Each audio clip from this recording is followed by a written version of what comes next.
Hi, Analisa6 here with the Lady of Leisure and the Sober Curator to bring you the September 2024 astrology forecast. I recorded this entire video yesterday and had some things happen that I wasn't anticipating. And basically, after like 5 hours of trying to figure out how to fix it and not destroy the video, I destroyed the video. So I have to redo the video all over again, which it doesn't really matter because nobody saw the first one anyways. But we are experiencing a pretty intense heat wave in Los Angeles right now. And luckily for me, I lived in the desert for 4 years where we had triple digit heat every year. So I actually feel pretty comfortable in triple digit heat.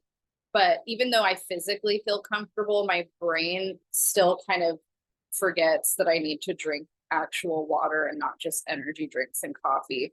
So I was a little bit out of it yesterday when I was recording the videos or the only video that I got done yesterday. And so I'm starting over today, and I'm really hoping that I can knock out the astrology forecast and the majority of the horoscopes for you guys today, because it's already the 6th and I was really hoping to have these done by now, but life is life. And as long as I get them done in the first week, I usually feel pretty good about it. So we're going to go ahead and jump in.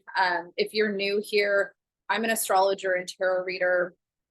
I also am a musician and a dog trainer, and I'm sober. And so these horoscopes go on a lifestyle online magazine called The Sober Curator. And I try to approach astrology with also a little bit of a lens into recovery, because I'm in recovery and a lot of the viewers on here are also people in recovery. If you're not in recovery, no worries, this is still applicable to you, but you will hear me kind of mentioning, if you're sober or if you're like having issues with substance abuse, this day might be harder for you, that kind of stuff. So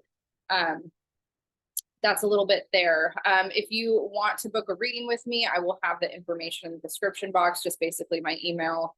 You can reach out to me. I do tarot and astrology consultations. I'm a transpersonal astrologer, and I specialize in the Placidus house system and helping people in transitional periods or just self-discovery periods. So I approach astrology from a transpersonal lens. These forecasts don't have anything to do with what's happening in the world politically. This is a forecast that has more to do with how the energies are playing out and how you can best utilize them in the days ahead. So kind of where's more challenging days, where's more creative, artistic days, those types of things. So we're going to go ahead and start. I always share my screen so that you can see the chart. So we're going to go ahead and start here with, let's see, I usually like to have that. Okay, we're going to start with September 1st. And we are in a whole house system for the forecast, but when I do readings, I use Placidus house system with my clients. So the 1st of September, we have a couple transits that are happening. Uranus being, we start out the month with the moon in Leo. We also start out in Virgo season. So happy birthday, Virgos. Every single September starts out in Virgo season.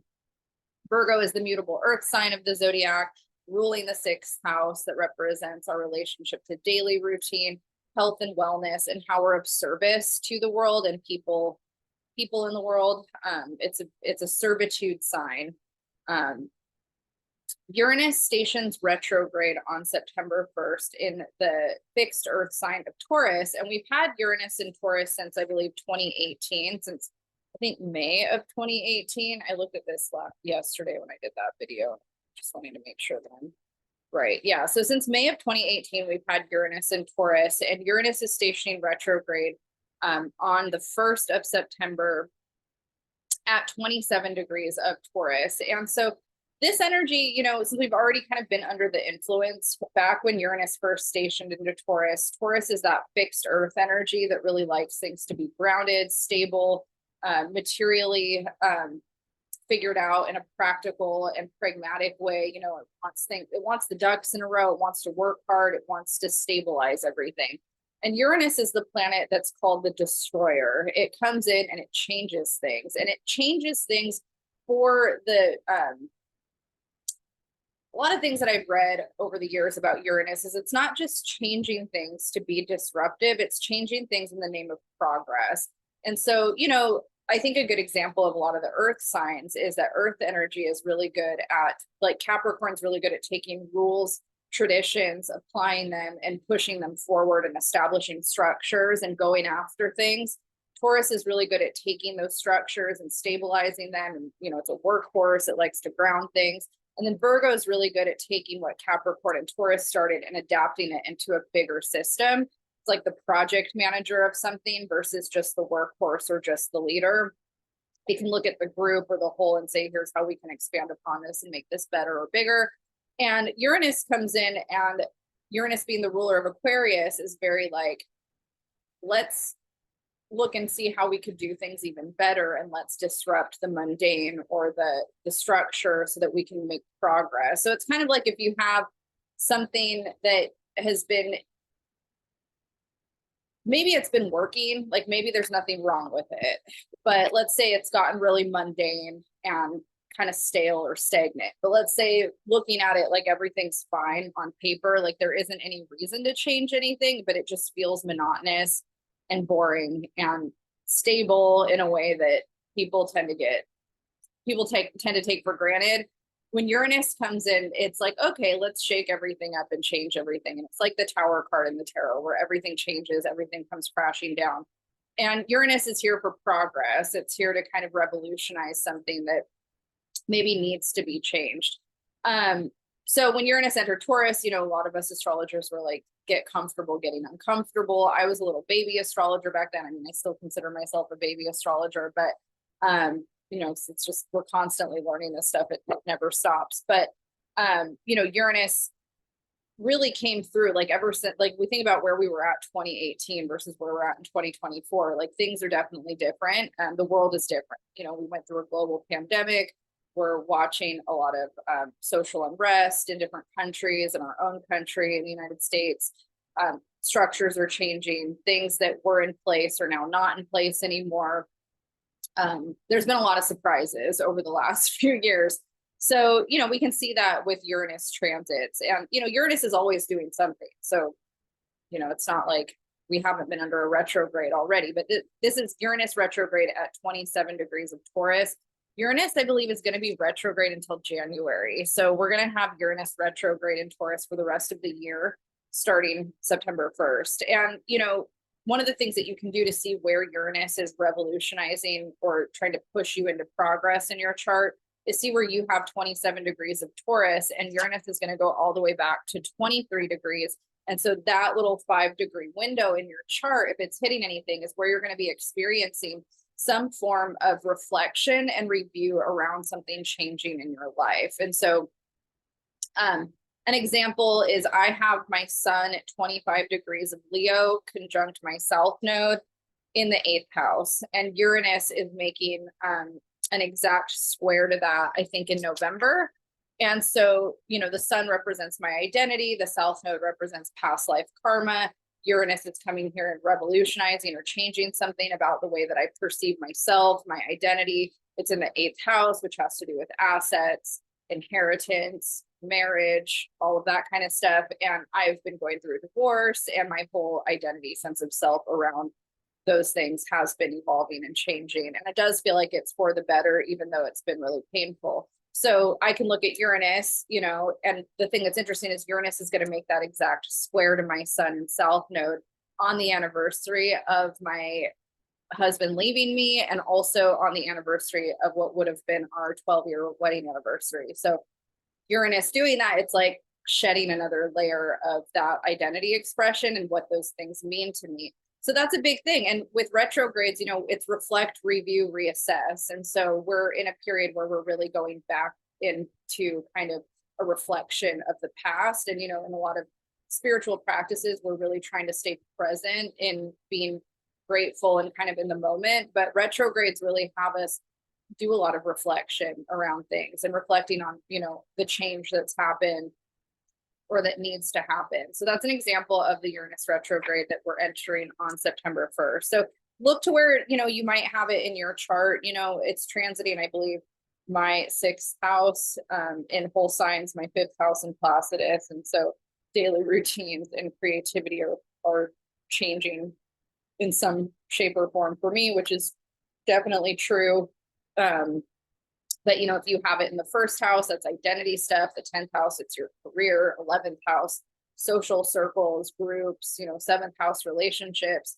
So you can see where this reflect review period is for you. And then if you have any planets at that 27 to 23 degree point, it's making that aspect there. Not all change is bad. You know, things come crashing down in difficult or challenging ways sometimes, but what's born out of it can be really something that we didn't know we needed, right? So that's the lesson of Uranus, is progress, change for progress. The other thing that we have going on the first is Pluto, which has already been retrograde. Pluto stationed retrograde this year at the beginning of May. Pluto is moving back into Capricorn on the first and is going to be at that anaretic degree point of 29 degrees up until October. So Pluto will be stationing direct in October at 29 degrees. But the last time that we had Pluto at the 29 degree Capricorn point was, I believe, at the end, or no, it was beginning of January. Let's see.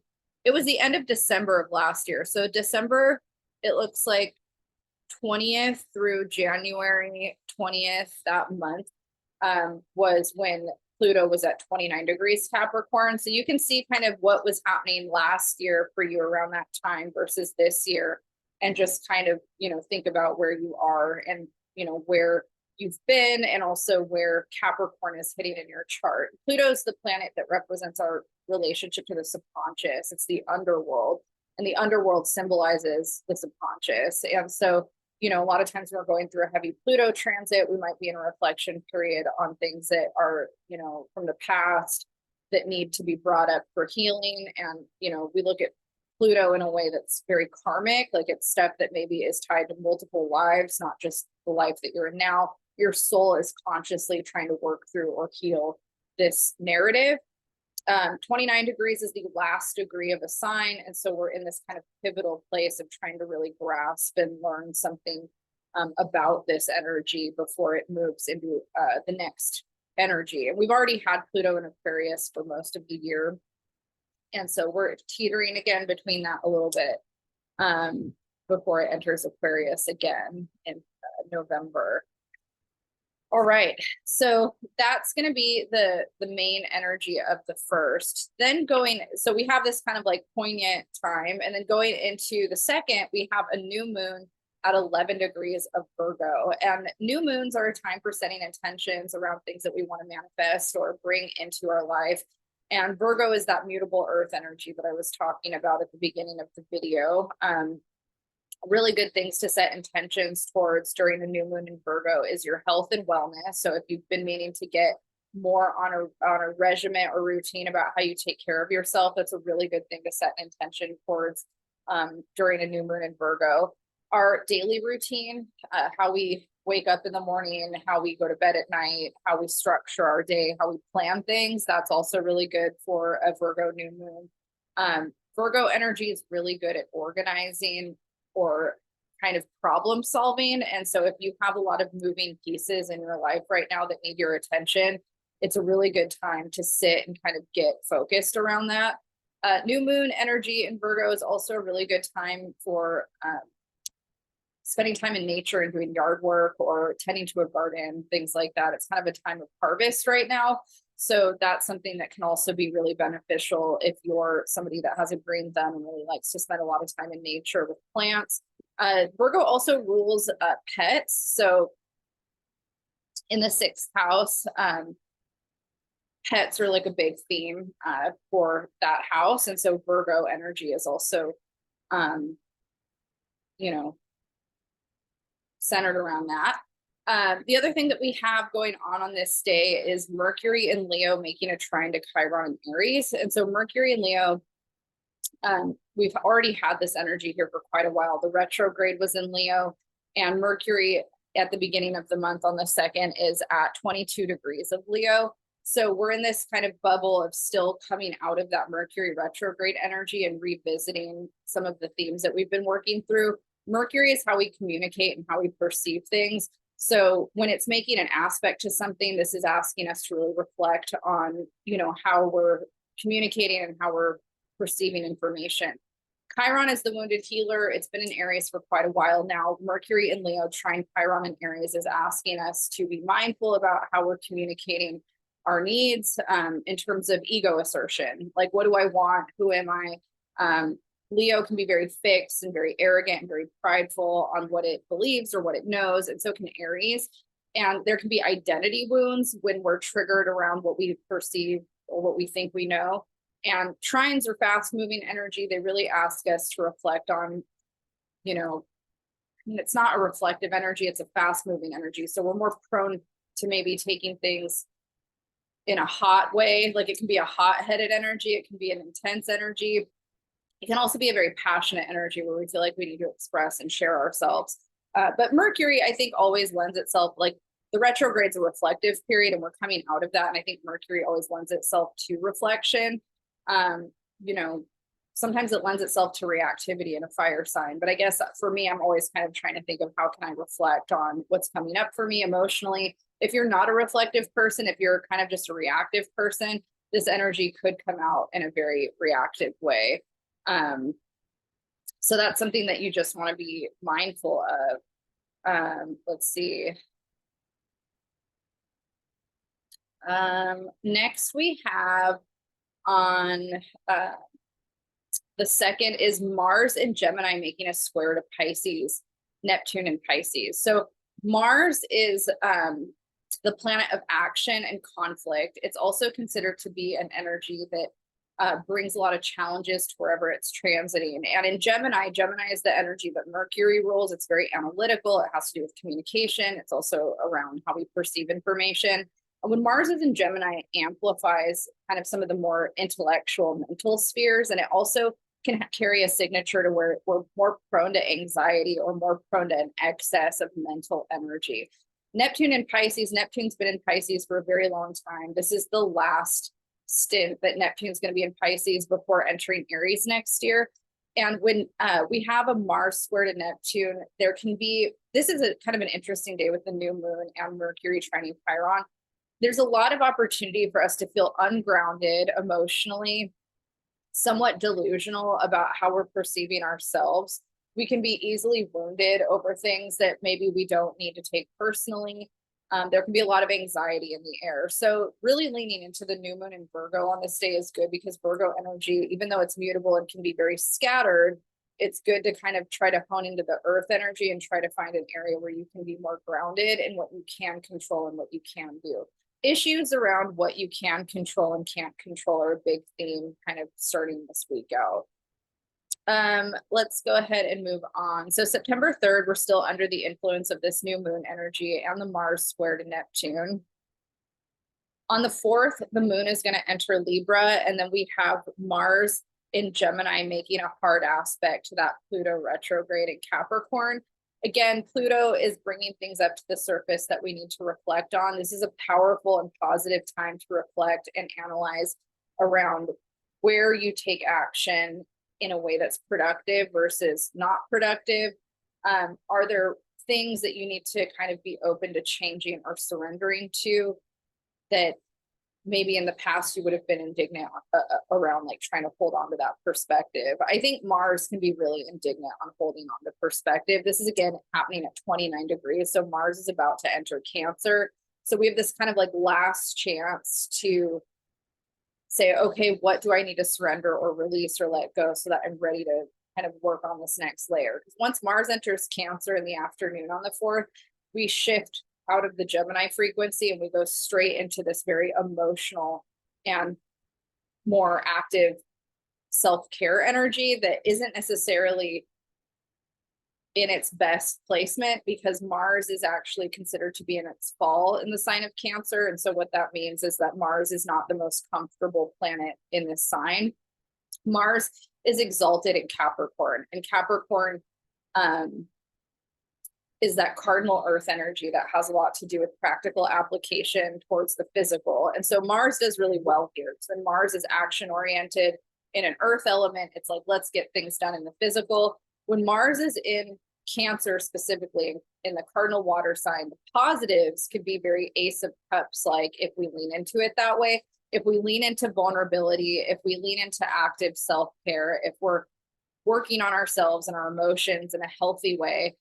Mars in Cancer can do a lot for us in a beneficial way. However, Mars in Cancer amplifies our ability to take things personally. It amplifies our sensitivity. If we have a hard time being vulnerable, there's a lot of tension here.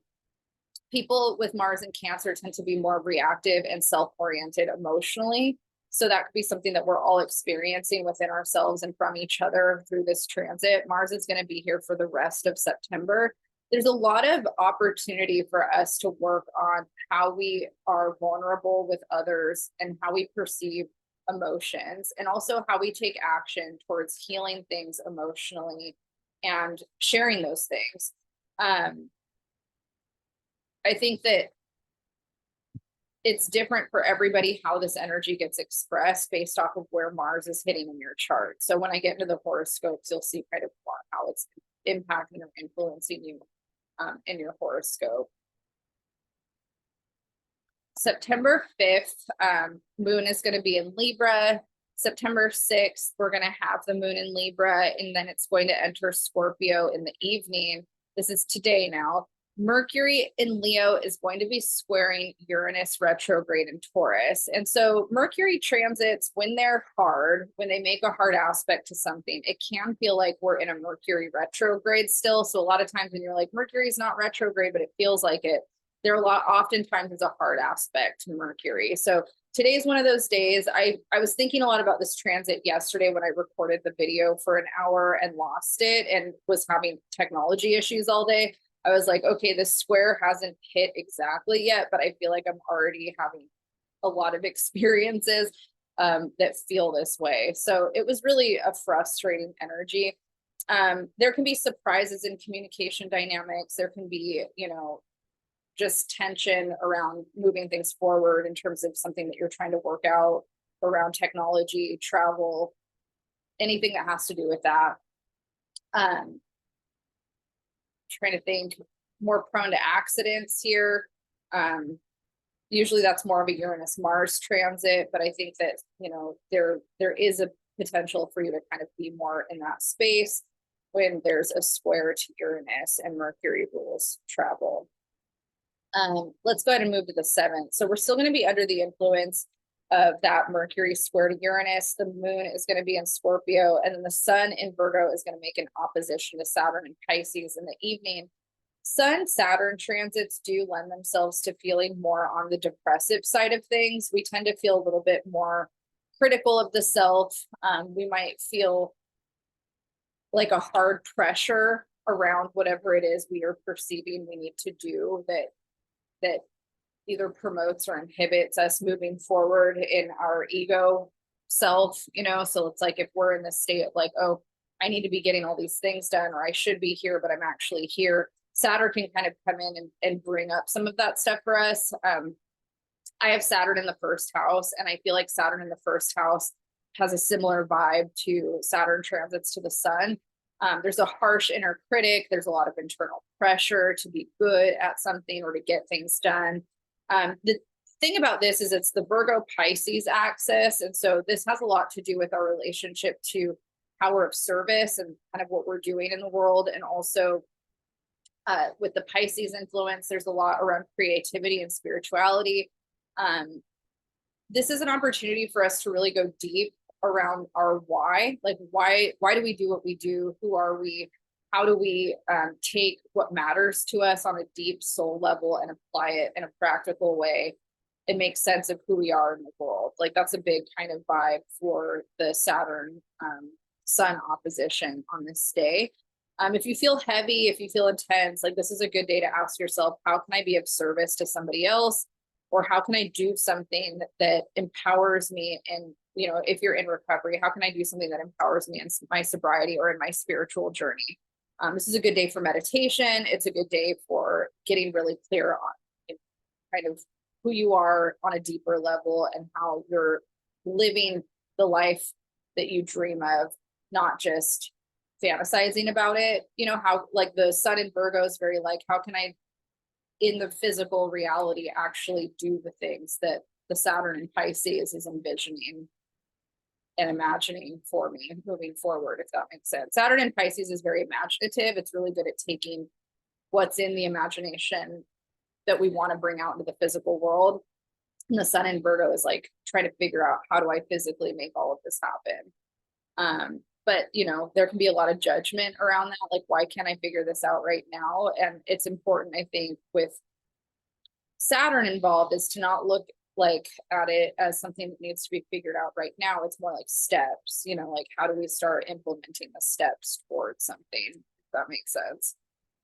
I feel really scattered with these transits, though. I will say, like, after yesterday kind of not really going the way that I had hoped, and then kind of jumping into today, I do feel really good and really like in the flow in a certain aspect, but I can feel a lot of this tension, and nothing's really overtly happened, but it is around things that I know I need to get done, and just kind of like, you know, you feel certain energies in the air on different days. You're like, I woke up feeling great today, or I woke up on the wrong side of the bed. And that's why I like astrology, is it kind of can show us where those things are happening. And I feel like I've had a lot of grace with myself, especially during the retrograde over August, the Mercury retrograde. And then I feel like I was ready to kind of ease into this week, but it doesn't feel easy. It feels like the beginning of September has felt like a lot of tension. And I just kind of want to blow everything off and just do things that feel good, because every time I try to do something I'm supposed to do, it feels hard. Then I'm looking at the Saturn opposite Sun energy for tomorrow, and I'm just kind of like, yeah, that feels and today the Mercury square Uranus, and I'm like, yeah, it just feels tense, and I haven't even really done anything today. Okay, so September 8th, this is my mom's birthday, so happy birthday to my mom.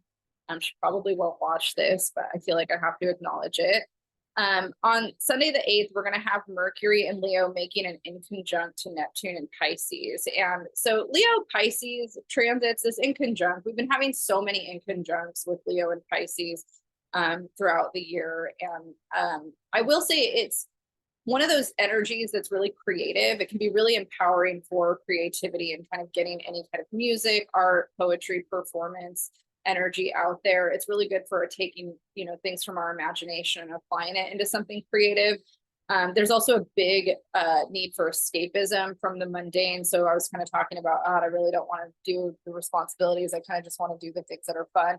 Luckily, some of my responsibilities are creative. Like, I do have things that I need to do creatively. So this is a good time if you're that type of person to apply yourself. But it can also be kind of hard to want to focus on anything in the mundane during this time. We're going to have the moon in Scorpio all day. And then in the evening, Mercury in Leo is going to make a hard aspect to Pluto in Capricorn before entering Virgo. So it's going to be at that 29-degree point again. And again, when we have aspects to Pluto, things from the subconscious are coming up. We're working through deep layers of something that could be painful. We look at Pluto, pain into power. Mercury in Leo is perception of self-expression, creativity. Who are we? How do we want to express ourselves? And then Mercury enters Virgo at 11:50 p.m. Pacific Standard Time in the evening. And Mercury is the ruler of Virgo. Mercury did enter Virgo in July. So if you want to look to July 27th, that was when Mercury was at 0 degrees Virgo last time, and see what happened around July 27th that maybe you're continuing the story of right now. Okay, so we're going to go ahead and move on to Monday the 9th. So Monday the 9th, we're going to, still be experiencing that entry of Mercury into Virgo. And then the moon is going to enter Sagittarius in the afternoon. On Tuesday the 10th, we're going to have our first quarter moon in Sagittarius. And this is happening at 19 degrees of Sagittarius. Sagittarius is the mutable fire sign that rules the ninth house and has to do with our values and belief systems, and also our relationship to long distance travel, higher education, publishing, the law, also our relationship to religion, theology, metaphysical studies like astrology, things like that. So in a first quarter moon, it's also another good time to set intentions towards something. So if you have anything going on around those themes and you want to do a ritual setting intentions around that, this is a positive time to do that. On the 11th, the moon is going to enter Capricorn in the evening. And prior to that, we're going to have in the AM hours, Venus in Libra making an inconjunct to Saturn in Pisces. Now, Venus transits to Saturn often have to do with our relationships, and it's when it makes a hard transit to Saturn, especially, we could be dealing with some kind of conflict in a relationship dynamic. Especially, it's interesting because we have Venus in its home sign of Libra, so it really is impacting equality, harmony, power dynamics, potentially with whether or not we feel like things are fair. Venus doesn't represent power dynamics, but it represents relationships. And there's always a, some kind of power dynamic in a relationship, usually, whether we are conscious of it or not. So if we're feeling like we need to feel more harmony or balance or flow in a relationship, that might be something that comes up for us. The other thing with Saturn and Pisces is Pisces can be very delusional and very fantastical. So it doesn't always see things clearly. We could be romanticizing a relationship. We could be overlooking red flags or wearing rose-colored glasses about something. And maybe this hard aspect, we are being confronted with some of those things or some of those questions. So this is something that you kind of are, wanting to ask yourself as the day progresses, or maybe those are just themes that are coming up in a relationship dynamic that you're already currently in. When Saturn is making an aspect to Venus, issues around commitment also come up, so it's like, do I still want to be in this? Do I not want to be in this? If you want to take a relationship further, or you're thinking of ending a relationship, that can come up with a Saturn Venus hard aspect. The moon enters Capricorn in the evening, and right after that, we have Mercury in Virgo making a sextile to Mars in Cancer. So this energy is, let's say, okay, we do have some of these relationship dynamics coming up.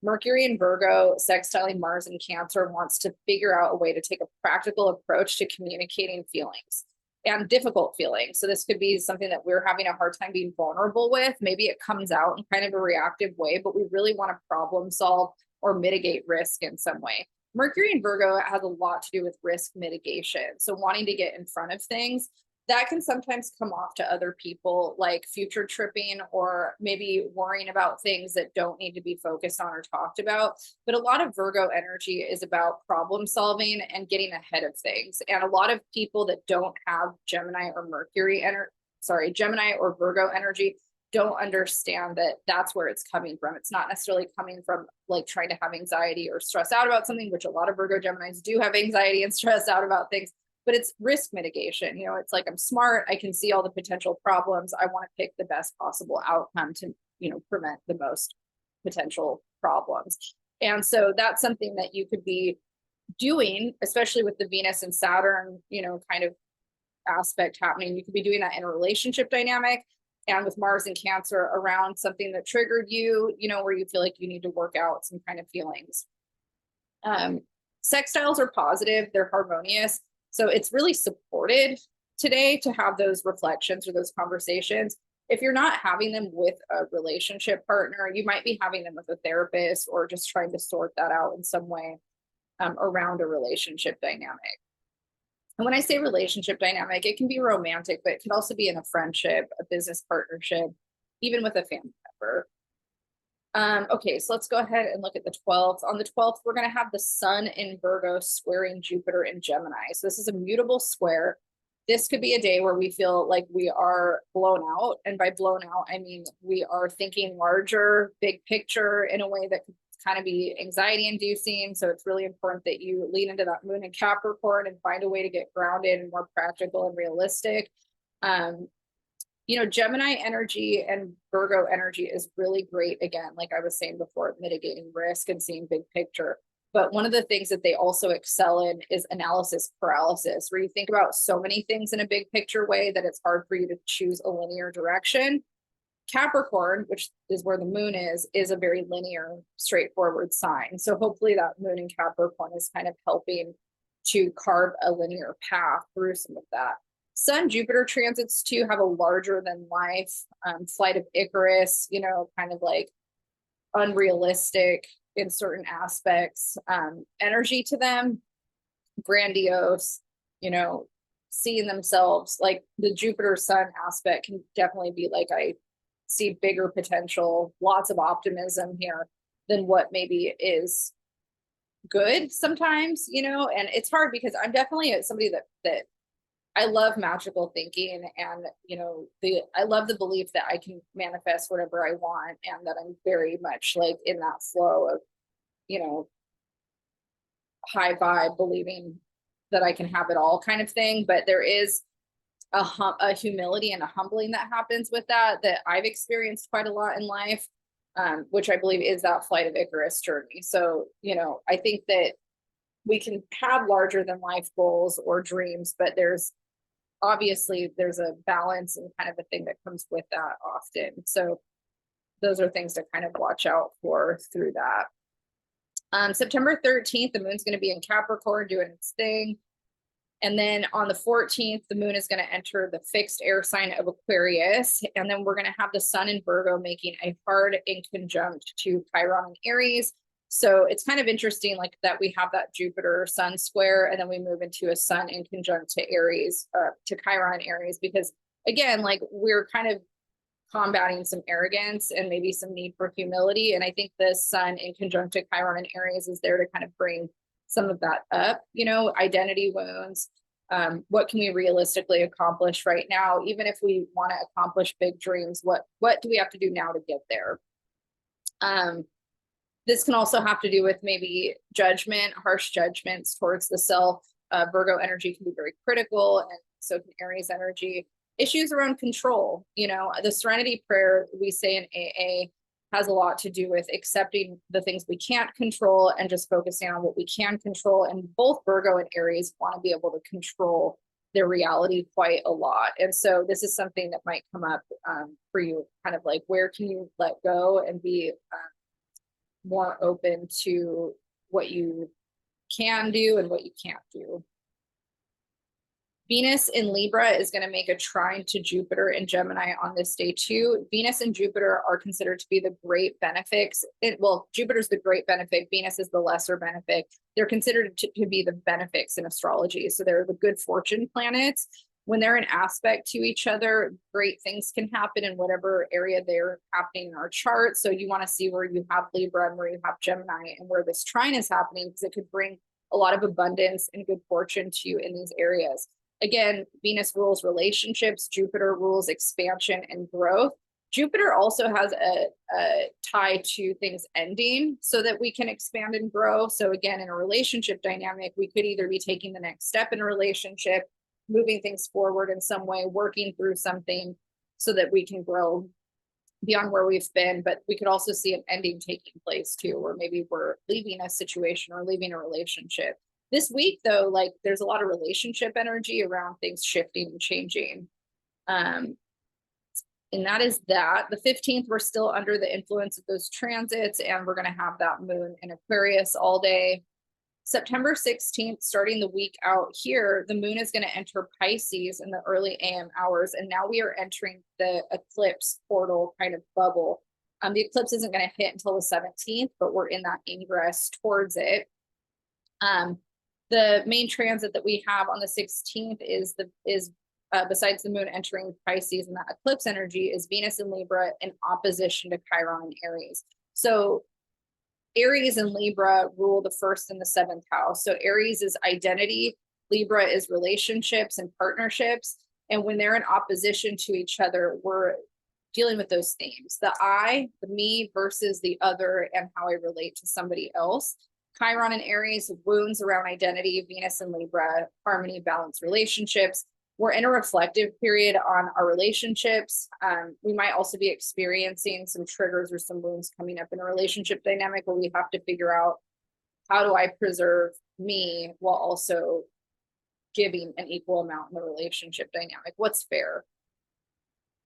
What is my perception of fairness? That could be something that comes up. So on Tuesday, the 17th, we have the lunar eclipse at 25 degrees of Pisces. And this is going to be a really intense time for us to reflect on our relationship to spirituality and how we internalize emotions, love, how we are emanating that out. Full moons are a time for manifestation, releasing, letting go. I am a full moon in Pisces baby that was born on a lunar eclipse. And so this energy is very familiar to me.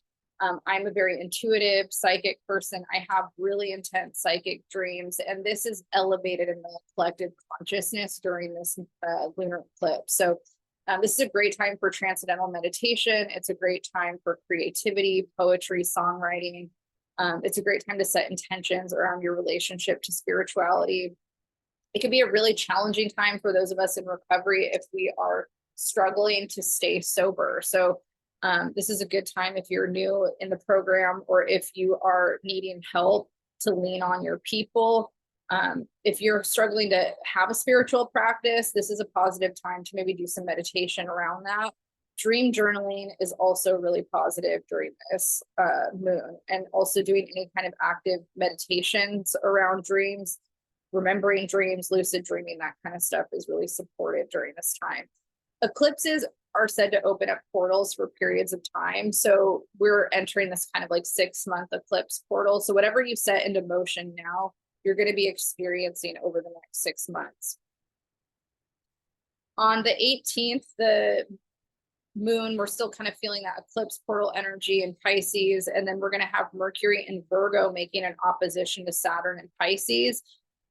This is a really powerful time for manifestation, and it's a great time to make lists towards what you want to call from the imagination and put into the practical reality. Writing steps for how you can make something happen or how you need to do something, that's also really positive for this eclipse energy that we have.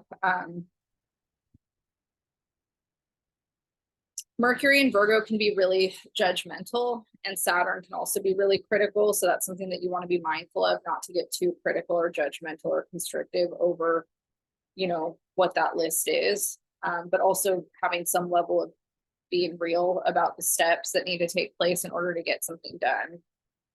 In the early AM after that, we're going to have the moon entering the cardinal fire sign of Aries, which is definitely going to change the vibe that we've been in with the Pisces energy. As the moon in Aries is a lot more, it's hot, it's more active. It wants to come out of the dreamy ethereal world of Pisces, and it wants to emerge kind of more in this active way, and moving heat through the body, exercising, taking more of a controlling front seat approach to something that you need to do is more of how we start to feel with the moon entering Aries. On Thursday the 19th, we're going to have the sun in Virgo making a trine to Uranus in Taurus. That's the main transit of the day. And this is actually, interesting because whatever we went through during the eclipse, we might have experienced some aha moments around things that we feel like we needed to do differently. And with the sun in Virgo making that trine to Uranus in Taurus, we might experience some of those changes without even really trying. It might just kind of be coming into our conscious awareness on its own.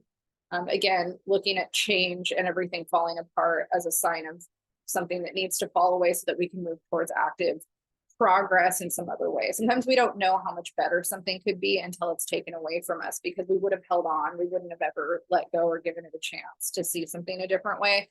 So these Uranus transits, again, especially to the identity, lean into what's opening up for you, lean into whatever change is trying to take place.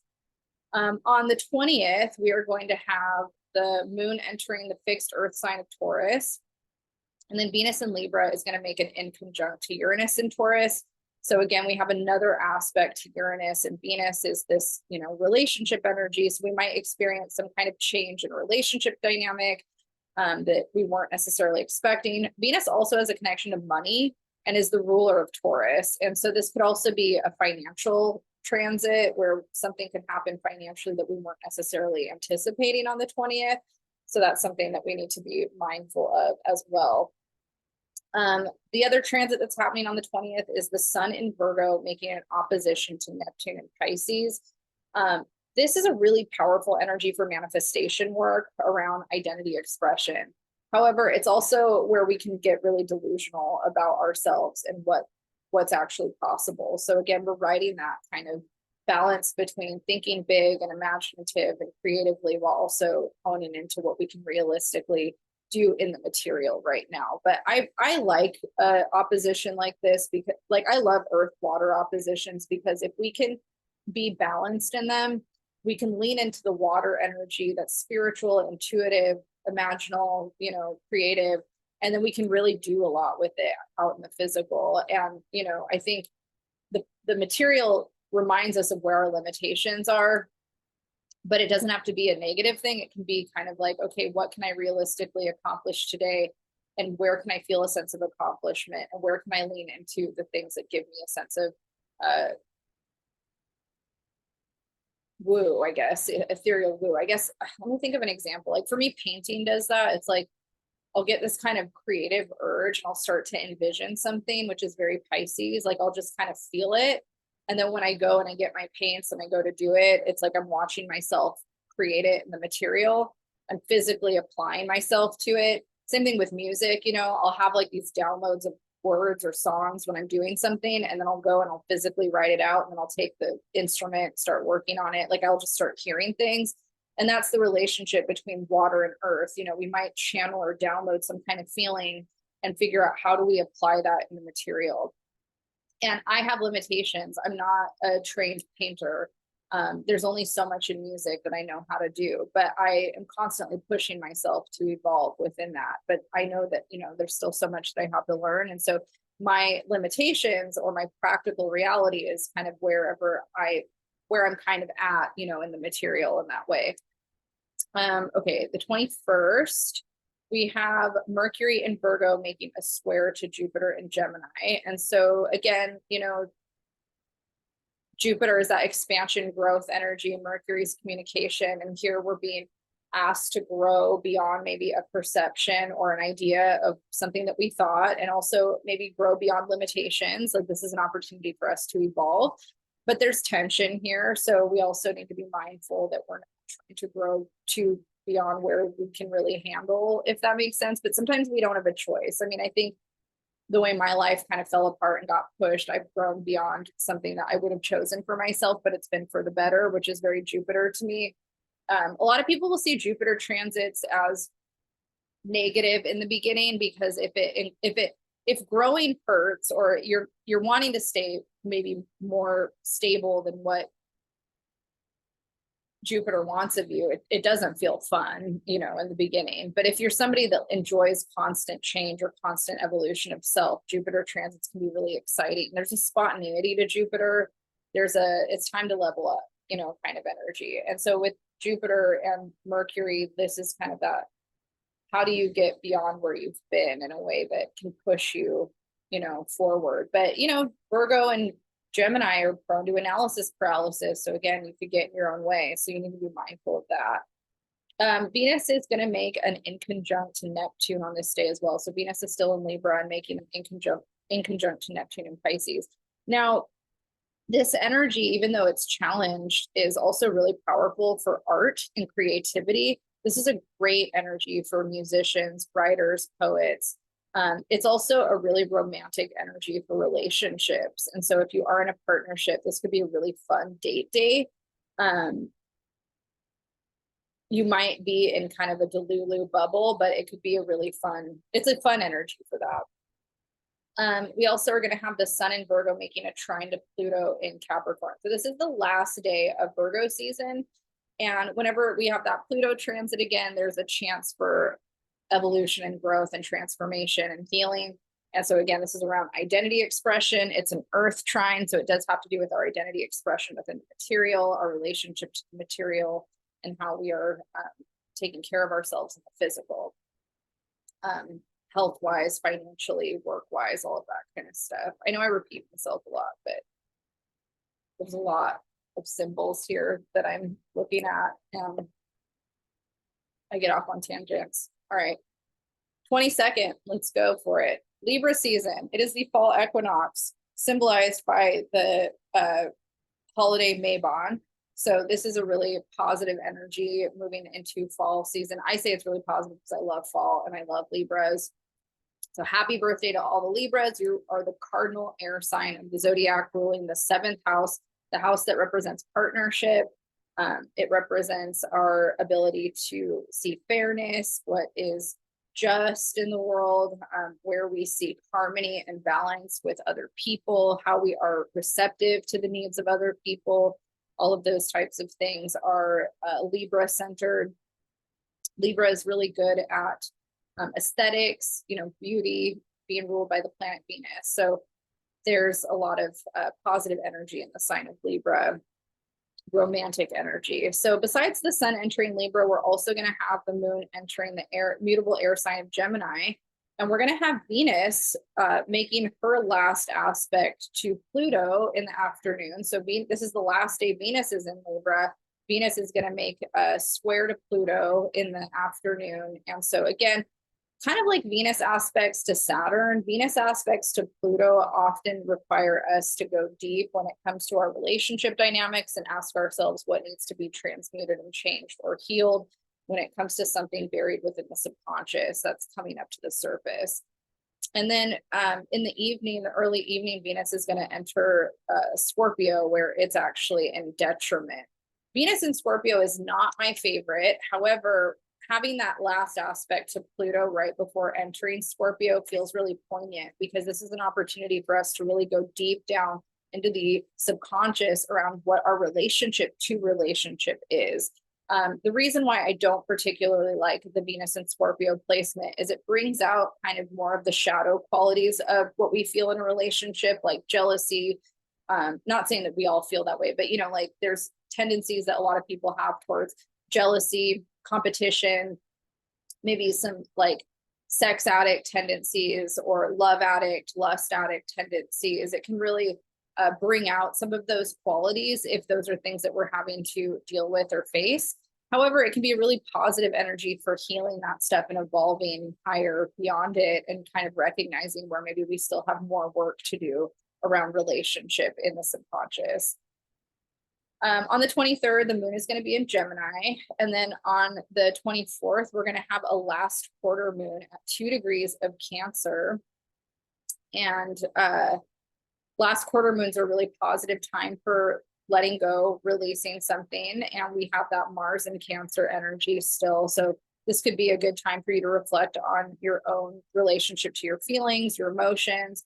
Cancer rules the 4th house of home and family, but you can see where you have Cancer in your chart and see if there's anything around the themes of where Cancer is in your chart that you're still kind of working through releasing and letting go.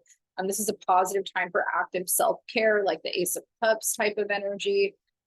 Reflecting on, how can we pour into our own cup, and how can we maybe walk away from things that are draining us. The other transit that we have going on during this day is Mercury and Virgo making a trine to Uranus and Taurus. And so this is an earth trine that has a lot to do with how we're perceiving things in the material. And, Uranus brings change, whether we initiate it or not. So this is something that we might kind of be under the influence of. We might be forced to have to see or do something in a different way than what we were planning. It could also feel very Mercury retrograde during this trine too. On the 25th, we're going to have Mercury and Virgo now making an opposition to Neptune, while we're still feeling some of that trine to Uranus. And then Mercury is also going to be making a trine to Pluto at that 29 degrees. So we have a lot of mercurial energy that is asking us to get more in touch with our intuition about an issue, be honest with ourselves, which is hard when we have Neptune involved. But Pluto in Capricorn really wants us to get to the bottom of something. Mercury-Pluto aspects are very investigative and have a lot to do with uncovering the truth of something. These couple of days, especially with that last quarter moon in Cancer, you're really being asked to lean into your intuition. What do you feel about something? And are you seeing things clearly? Dreams could be really enhanced during this time too. So listen to what's coming up for you in your dreams and the symbology. On Thursday, the 26th, Mercury is going to enter the cardinal air sign of Libra and join the Libra party with the sun. This is a very intellectual placement, and this can enhance our ability to tune into learning something. I always see kind of Libra as having a connection to literature in a way that is really fun and empowering. And I know for me, a lot of times when the moon is in Libra, I feel more prone to wanting to read or write. Mercury in Libra could enhance that. Mercury in Libra also enhances our ability to see fairness and equality more clearly in communication dynamics as well. So that's also something that we might be reflecting on and thinking about. And Mercury is going to be in Libra for the rest of the month. And the moon is going to be entering Leo in the afternoon on this day. The 27th, we're going to have the moon in Leo for the whole day. The 28th, we're going to have the moon in Leo for the whole day. And then the 29th, the moon is going to enter Virgo. When the moon's in Virgo, I tend to get really productive. So we might feel on Sunday, the 29th, instead of having more of a rest day, we might feel more productive. Mars in Cancer is going to be making a trine to Saturn and Pisces on this day as well. This is a really great energy for active self-care. If you want to go be in a body of water, if you feel like you need to do some kind of therapeutic thing to kind of get your emotions contained in a positive way, creative projects, all of that kind of stuff is really supported with the Mars trine to Saturn in the water energies of Cancer and Pisces. All right, on September 30th, our last day of the month, we are still going to be under that Mars trine Saturn influence.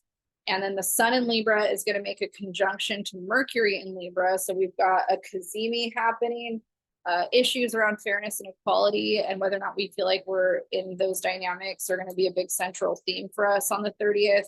And then the moon is going to continue to be in that practical sign of Virgo. So we have a lot of opportunity to be productive on Monday the 30th and to see things in a way where we're engaging with people and kind of what's equal, what's balanced, how do I advocate for myself in that way, how do I communicate effectively in relationship dynamics with others, and how do I lean into making sure that I'm taking care of myself while I'm getting things done, if that makes sense.